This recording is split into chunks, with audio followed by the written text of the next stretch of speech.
Les gars, nouvelle vidéo, on va faire un tuto swerve valable pour cruiser et pour VTT. Du coup, première étape, déjà, ça va être d'être au point d'équilibre. C'est-à-dire que vous vous mettez au point d'équilibre et après vous mettez un plot ou un affichage comme vous voulez. Et après, dès que vous êtes arrivé et que vous levez, vous allez commencer à faire ça. Genre, vous allez bouger le cadre, comme si vous voulez tourner dans un virage comme celui là-bas. Vous allez tourner le cadre et en même temps, vous allez faire un mouvement avec le bassin et avec les bras. Du coup, hop, démonstration. Et aussi baisser votre selle, c'est important. Enfin, c'est pas important, mais c'est beaucoup mieux. Comme ça. Vous voyez?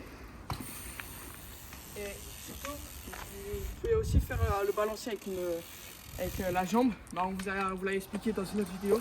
Mais c'est très important de faire le balancier sinon vous tombez. Et voilà. Aussi, étape très importante, c'est d'avoir des pneus Maxxis. Ça coûte dans les 20 € chez Alltrix et chez Patrick Shop c'est un peu plus cher. Mais vraiment c'est très important parce qu'il y a du grip de partout. Sur les pneus cross, il n'y a pas du grip sur les côtés. C'est-à-dire si vous voulez faire des beaux swerves, des beaux virages, etc. Sans glisser. Ouais, voilà. Parce qu'avec des pneus cross, vous pouvez glisser et après c'est un peu chiant. Et après vous allez tomber, vous allez... Après vous allez plus faire de swerve ou alors vous pouvez même avoir une peur de plus faire des wheelings et tout et voilà. Vraiment, genre, c'est un petit achat, mais c'est vraiment utile de fou. Et vas-y. Excusez-nous, il y a des travaux, c'est un peu chiant pour le bruit, mais on fait avec. Vas-y, continue. Ouais, du coup, je vais faire des petites démos et donner des conseils aussi. Je vais le faire, en fait, le mouvement, c'est comme ça, vous allez faire comme ça, et tout de suite revenir.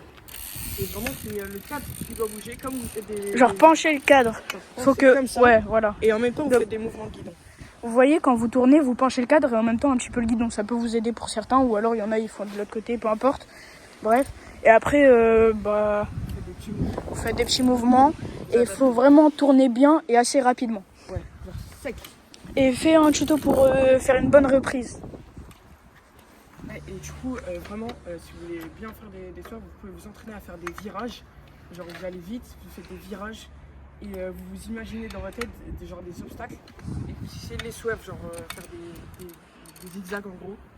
Et là, je vais vous montrer comment faire des swerves et des zigzags dans une vidéo. Donc là, il va faire des zigzags et en même temps, il va vous expliquer.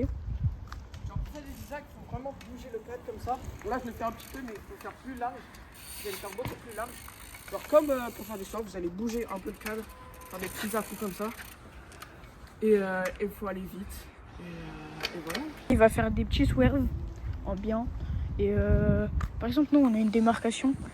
Ça veut dire qu'on essaye de partir de là pour tourner. Parce que en gros, si ça part de loin, après, c'est pas fou. Voilà. Et nous, on a une petite rue. C'est-à-dire on peut pas bien tourner. Bien rattraper. Ouais. Mais essayez de faire ça dans des grands espaces. Nous, on a fait ça parce qu'on a fait des petites vidéos juste avant. Et ici, c'est bien pour lever. Il n'y a personne. Et voilà. Du coup, fin de vidéo, j'espère que vous avez bien aimé la vidéo. Vous allez savoir faire des swerves et des zigzags, et c'est très important, c'est très stylé. Et vas-y, hein.